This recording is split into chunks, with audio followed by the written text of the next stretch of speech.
Good morning everyone. तो दोस्तों आज की इस वीडियो में हम लोग सर्कुलर मोशन क्या होती है इसके बारे में बात करेंगे, ठीक है। और इस कंसेप्ट के ऊपर कुछ एग्जांपल्स भी सॉल्व करेंगे, कुछ फॉर्मूले आपको याद करने हैं, ठीक है। तो सबसे पहले देखते हैं दोस्तों ये सर्कुलर मोशन की डेफिनेशन क्या है। तो सर्कुलर मोशन की डेफिनेशन देखिए दोस्तों, motion of an object along the circumference of a circle is called as circular motion. मतलब कोई भी ऑब्जेक्ट अगर किसी सर्कल के सर्कमफरेंस के अलोंग घूम रहा है तो उस मोशन को दोस्तों सर्कुलर मोशन बोलते हैं, ठीक है। जैसे कि सपोज दोस्तों एक स्ट्रिंग है और इस स्ट्रिंग को यहाँ पर एक पत्थर या कोई एक मास अटैच किया है आपने और इसको ऐसे गोल गोल घुमा रहे हो आप, ठीक है। तो ये जो पत्थर है, ये पत्थर क्या करेगा दोस्तों, ये सर्कल के सर्कमफरेंस के अलोंग घूमेगा ऐसे। तो ये जो पत्थर है, ये पत्थर यहाँ पर सर्कुलर मोशन कर रहा है, ठीक है। तो ये एक एग्जाम्पल हुआ सर्कुलर मोशन का। अब दोस्तों ये जो सर्कुलर मोशन है, ये आपको ध्यान में रखना है कि ये 2 डायमेंशनल मोशन है, ठीक है। ये एक 2D मोशन है क्योंकि ऑब्जेक्ट देखिए वाई डायरेक्शन में भी मूव कर रहा है और एक्स डायरेक्शन में भी मूव कर रहा है। At the same time the object is moving in the Y direction as well as it is moving in the X direction, ठीक है। तो दोस्तों ये जो सर्कुलर मोशन है, ये सर्कुलर मोशन के 2 टाइप्स हैं, ठीक है। पहला टाइप है देखिए यहाँ पर यूनिफॉर्म सर्कुलर मोशन। पहला टाइप है यूनिफॉर्म सर्कुलर मोशन, ठीक है। और दूसरा टाइप है दोस्तों नॉन यूनिफॉर्म सर्कुलर मोशन। दूसरा जो टाइप है वो है नॉन यूनिफॉर्म सर्कुलर मोशन। तो बात करते हैं दोस्तों ये यूनिफॉर्म सर्कुलर मोशन क्या है इसके बारे में, ठीक है। तो यूनिफॉर्म सर्कुलर मोशन मतलब क्या है, ये डेफिनेशन तो आपको लिखनी है, motion of an object along the circumference of the circle with constant speed, ठीक है। आपको क्या लिखना है यहाँ पर, विथ कांस्टेंट स्पीड। मतलब स्पीड अगर चेंज नहीं हो रहा है यहाँ पर, ये जो मोशन है इसका स्पीड अगर चेंज नहीं हो रहा है, स्पीड अगर कांस्टेंट है तो उसको यूनिफॉर्म सर्कुलर मोशन बोलते हैं, ठीक है। जैसे कि एक ऑब्जेक्ट है, मान लेते हैं, देखिए ये एक ऑब्जेक्ट है, ठीक है। और ये जो ऑब्जेक्ट है, ये ऑब्जेक्ट का ये पॉइंट पर जो स्पीड है वो मान लेते हैं 10 मीटर पर सेकेंड है। ये पॉइंट पर उसका जो स्पीड है वो भी 10 मीटर पर सेकेंड है, ठीक है। At this point the speed is 10 metre per second और यहाँ पर भी जो है स्पीड जो है वो 10 मीटर पर सेकेंड है। मतलब ऑब्जेक्ट सर्कमफरेंस के अलॉन्ग घूम रहा है, ठीक है। और उसका जो स्पीड है वो भी क्या है, देखिए दोस्तों कांस्टेंट है। तो ये जो मोशन है इसको यूनिफॉर्म सर्कुलर मोशन बोलते हैं, ठीक है। तो फिर दोस्तों ये नॉन यूनिफॉर्म सर्कुलर मोशन क्या हुई।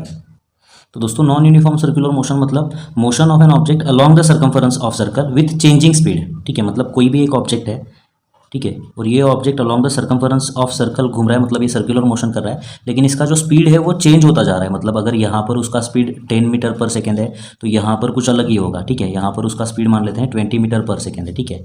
यहाँ पर मान लेते हैं इसका जो स्पीड है वो 30 मीटर पर सेकेंड है और यहाँ पर जो स्पीड है मान लेते हैं वो 40 मीटर पर सेकेंड है। ऐसे इसका स्पीड जो है वो बढ़ता जा रहा है, ठीक है।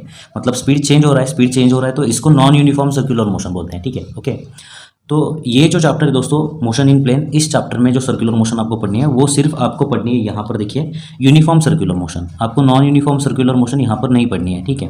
आपको सिर्फ यूनिफॉर्म सर्कुलर मोशन पढ़नी है। तो अब दोस्तों हम लोग यहाँ पर ये यूनिफॉर्म सर्कुलर मोशन के बारे में बात करेंगे, ठीक है। तो अब दोस्तों हम लोग यहाँ पर बात करेंगे यूनिफॉर्म सर्कुलर मोशन के बारे में, ठीक है, ओके।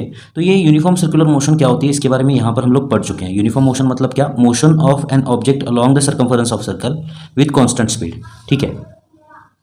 अब दोस्तों ये यूनिफॉर्म सर्कुलर मोशन में हमें कुछ पॉइंट्स यहाँ पर पढ़ने हैं, जिसमें से पहला पॉइंट है सेंट्रीपेटल फोर्स का मतलब क्या होता है।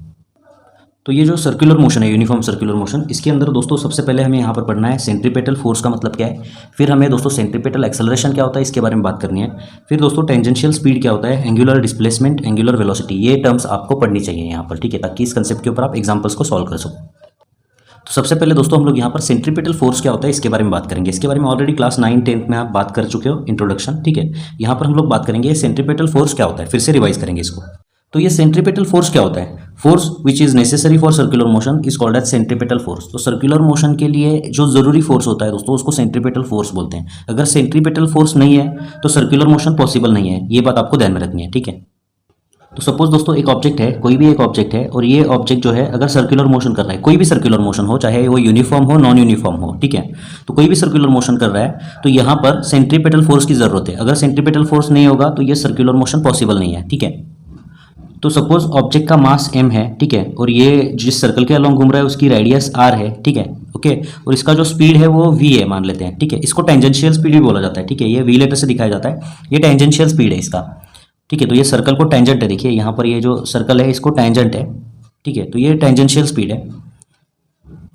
तो कोई भी ऑब्जेक्ट अगर सर्कुलर मोशन कर रहा है, उसका मास m, उसकी रेडियस r और टेंजेंशियल स्पीड v है, तो ये सेंट्रीपेटल फोर्स का फॉर्मूला क्या होता है? Centripetal force is equal to M V square by R, ये फॉर्मूला होता है दोस्तों। m मतलब मास, v मतलब इसका टेंजेंशियल स्पीड और r मतलब रेडियस, ठीक है। तो ये सेंट्रीपेटल फोर्स की वैल्यू तो आपको ये फॉर्मूले से मिलेगी M V square by R, ठीक है।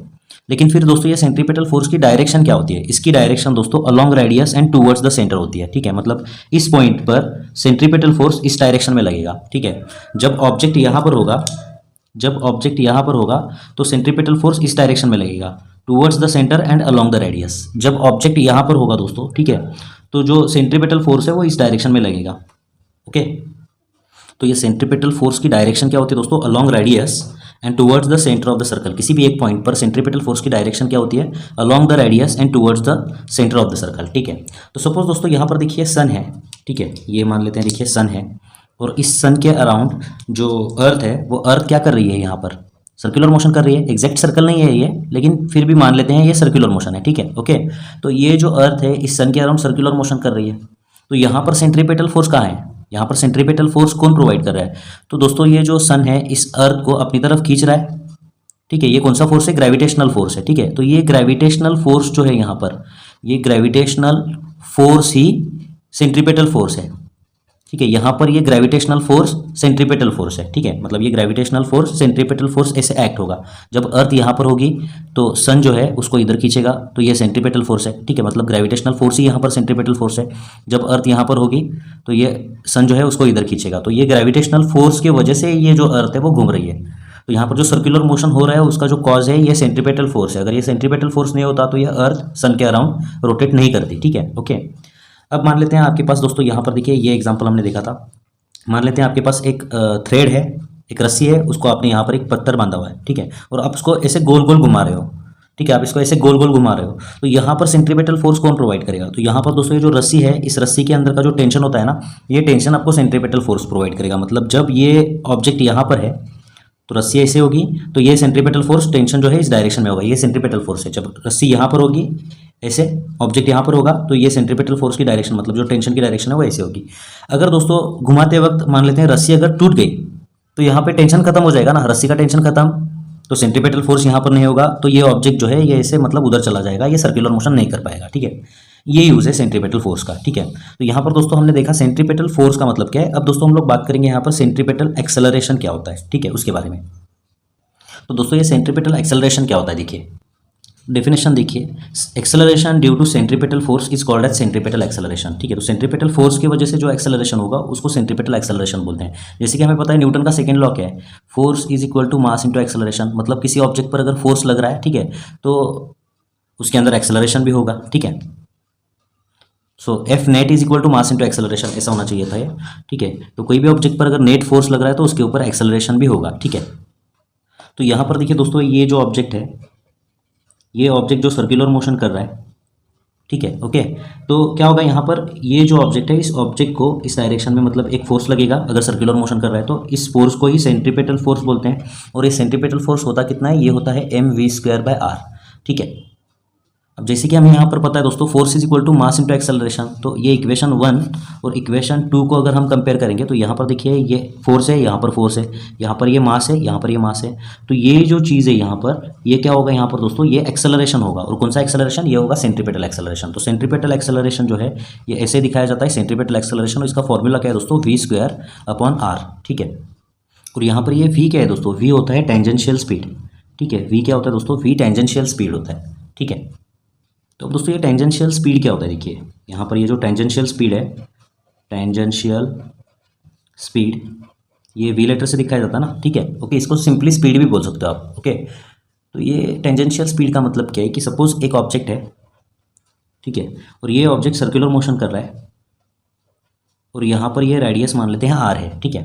तो ये ऑब्जेक्ट मान लेते हैं टी इतने टाइम में, ये ऑब्जेक्ट मान लेते हैं यहाँ पर गया, ठीक है, टी टाइम में, टी इतने टाइम में क्या किया इसने, इतना यहाँ पर डिस्टेंस कवर किया, ठीक है, ओके। तो ये जो डिस्टेंस कवर है मान लेते हैं, अगर ये डिस्टेंस कवर एस है, ठीक है, तो ये S divided by T is tangential speed, ठीक है। टेंजेंशियल स्पीड मतलब ये जो ऑब्जेक्ट है इसने कितना डिस्टेंस कवर किया टी टाइम में, ठीक है, उसको बोलते हैं टेंजेंशियल स्पीड। फिर दोस्तों इसका यूनिट क्या होगा? अब ये जो आर्क लेंथ है ये मीटर में मेजर करते हैं ना, तो यहाँ पर ये मीटर होगा और टाइम जो है सेकेंड में मेजर करते हैं हम लोग, ठीक है। ओके, तो अगर दोस्तों आपको टेंजेंशियल स्पीड की वैल्यू पता है, ठीक है, तो आप यहाँ पर सेंट्रीपिटल फोर्स भी निकाल सकते हो और सेंट्रीपिटल एक्सेलरेशन भी निकाल सकते हो, ठीक है। अब दोस्तों क्योंकि ये टेंजेंशियल स्पीड है, टेंजेंशियल स्पीड मतलब एक स्केलर क्वांटिटी होती है, ठीक है, तो इसको यहाँ पर सिर्फ मैग्नीट्यूड की ज़रूरत है। और टेंजेंशियल वेलोसिटी मतलब क्या, मैग्नीट्यूड और डायरेक्शन भी होती है, वेलोसिटी को मैग्नीट्यूड भी होती है और डायरेक्शन भी होती है, ठीक है। तो टेंजेंशियल वेलोसिटी जो है उसकी मैग्नीट्यूड ये होगी और उसकी डायरेक्शन हर एक पॉइंट पर टेंजेंशियल होगी, मतलब इस पॉइंट पर टेंजेंशियल वेलोसिटी की डायरेक्शन ये है, इस पॉइंट पर टेंजेंशियल वेलोसिटी की डायरेक्शन ये होगी। अगर ऑब्जेक्ट यहाँ पर है तो टेंजेंशियल वेलोसिटी यहाँ पर होगी, अगर ऑब्जेक्ट यहाँ पर है, ठीक है, तो टेंजेंशियल वेलोसिटी कैसे निकालना है, सिंपली आपको ये पॉइंट देखिए यहाँ पर सेंटर पे कनेक्ट करना है और इसको परपेंडिकुलर निकालना है टेंजेंशियल।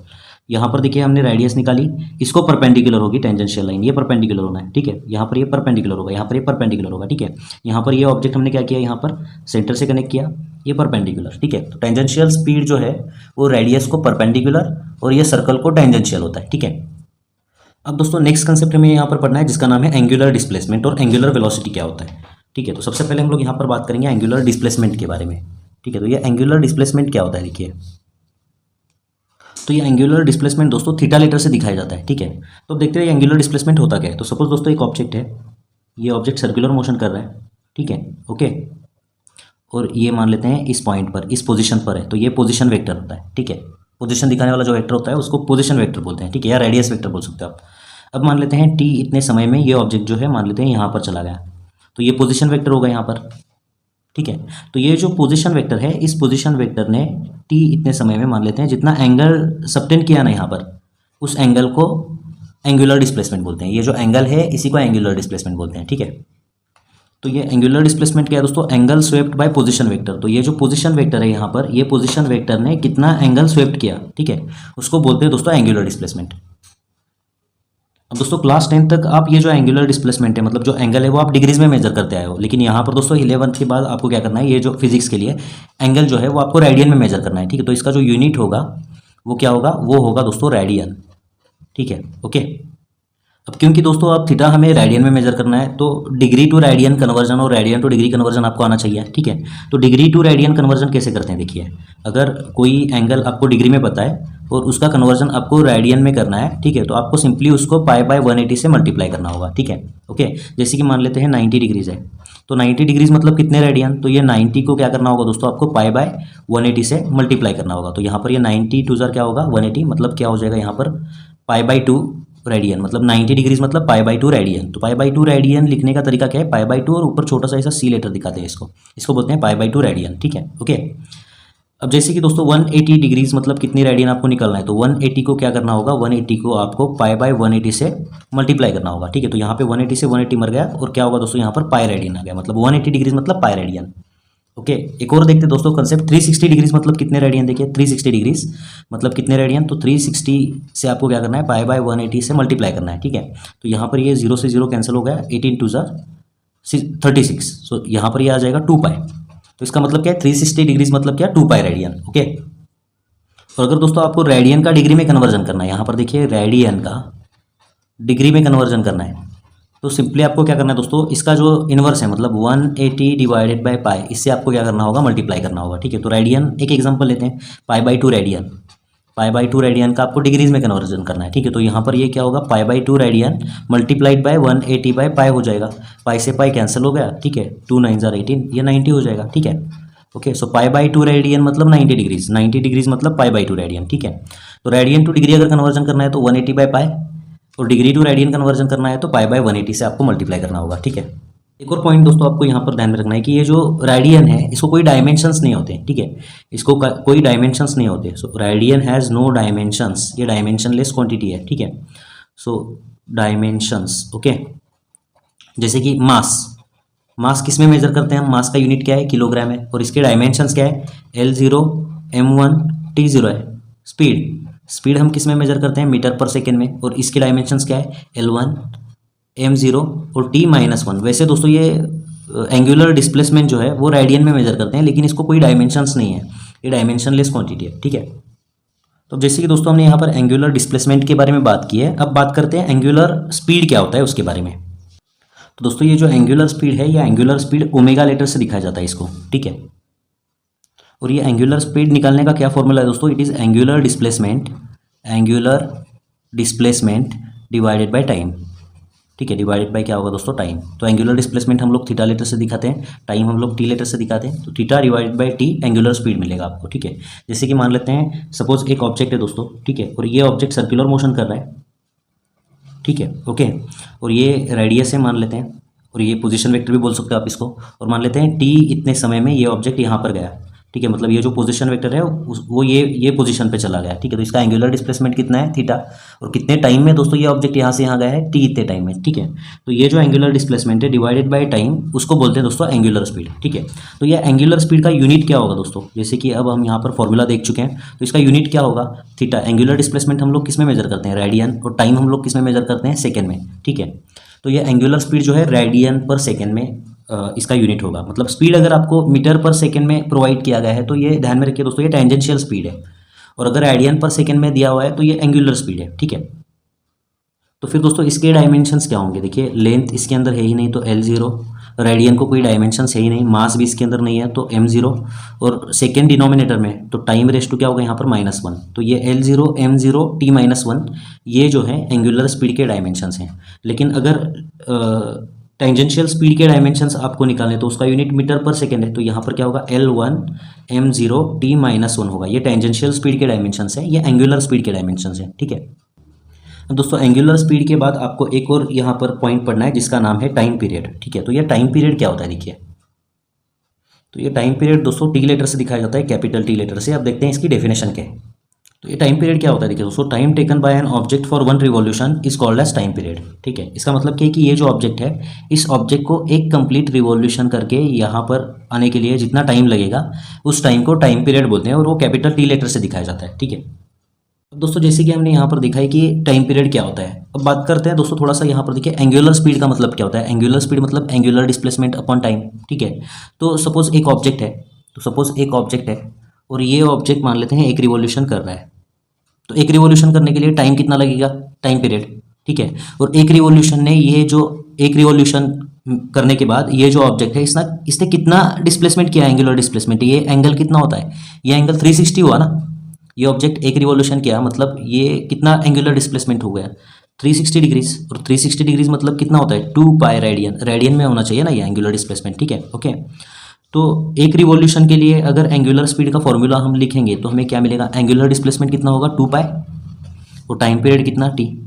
ठीक है, तो ये जो एंगुलर स्पीड है इसका एक फॉर्मूला आपको यहाँ पर मिल चुका है, वो फॉर्मूला क्या है, 2 पाई डिवाइडेड बाई टी, और t क्या होता है इसके अंदर, टाइम पीरियड। ठीक है, अब दोस्तों ये एंगुलर स्पीड जो है, ये देखिए यहाँ पर जो एंगुलर स्पीड है, ठीक है, यहाँ पर देखिए जो एंगुलर स्पीड है ओमेगा, और जो टेंजेंशियल स्पीड है v, उनके बीच का रिलेशन हमें यहाँ पर फाइंड आउट करना है। ठीक है, तो टाइटल क्या होगा, relation between angular speed omega and tangential speed v।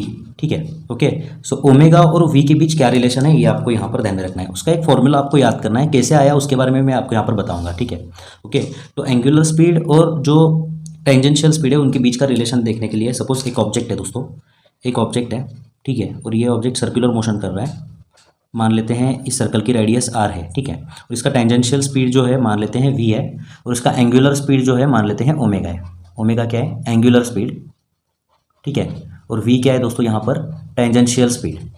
ठीक है, ओके, तो ये v और ओमेगा के बीच क्या रिलेशन है, तो v इज इक्वल टू होता है दोस्तों ओमेगा इंटू आर, ये फॉर्मूला है, या v is equal to R into omega भी बोल सकते हो आप, स्केलर फॉर्म में, मतलब वैल्यू निकालनी है आपको v की, और अगर ओमेगा की वैल्यू पता है तो उसको अगर आप रेडियस से मल्टीप्लाई करोगे तो v की वैल्यू मिल जाएगी। ठीक है, तो v और ओमेगा के बीच ये रिलेशन है, आपको ध्यान में रखना है। अब ये रिलेशन आया कैसे उसके बारे में हम यहाँ पर बात करेंगे। तो ये v is equal to omega into R, ये आया कहाँ से देखिए, ठीक है, उसके बारे में हम लोग यहाँ पर बात करेंगे। ठीक है, तो सबसे पहले हमने देखा था दोस्तों v क्या होता है, v टेंजेंशियल स्पीड होता है, मतलब ये देखिए कितना t टाइम में कितना आर्क कवर कर रहा है डिवाइडेड बाय टाइम, उसको टेंजेंशियल स्पीड बोलते हैं। ठीक है, तो यहाँ पर ये distance covered upon time taken. ठीक है, तो सपोज एक रिवॉल्यूशन कर रहा है ऑब्जेक्ट एक रिवॉल्यूशन कर रहा है, तो इसने कितना डिस्टेंस कवर किया ऑब्जेक्ट ने, सर्कमफरेंस इतना ना, और सर्कमफरेंस कितना होता है 2 पाई r, और एक रिवॉल्यूशन के लिए उसको कितना टाइम लगा, टाइम पीरियड ऊपर देख चुके हैं हम लोग यहाँ पर। ठीक है, okay, so 2 pi r divided by t, और जिसमें से दोस्तों अगर आप देखोगे तो 2 पाई अपॉन टी क्या है, ओमेगा है। तो यहाँ पर अगर ये 2 पाई अपॉन टी की जगह पर मैं ओमेगा डालूँ, ठीक है, तो आपको क्या मिलेगा, देखिए v is equal to omega into R, ठीक है। मतलब v इज इक्वल टू क्या होगा, ओमेगा इंटू आर। ये v और ओमेगा के बीच रिलेशन पता हो गया। मतलब अगर आपको रेडियस पता है, एंगुलर स्पीड पता है, तो आप टेंजेंशियल स्पीड निकाल सकते हो, या आपको रेडियस पता है, आपको टेंजेंशियल स्पीड है, तो आप एंगुलर स्पीड निकाल सकते हो, ठीक है। तो यहाँ पर दोस्तों ये जो सर्कुलर मोशन है, ये वाला जो पार्ट है, ये खत्म होता है। इस कंसेप्ट के ऊपर कुछ एग्जांपल्स हमें सॉल्व करने हैं, लेकिन उसको दोस्तों हम लोग नेक्स्ट वीडियो में सॉल्व करेंगे, ठीक है। तो मिलते हैं दोस्तों आपसे अगली वीडियो में। धन्यवाद।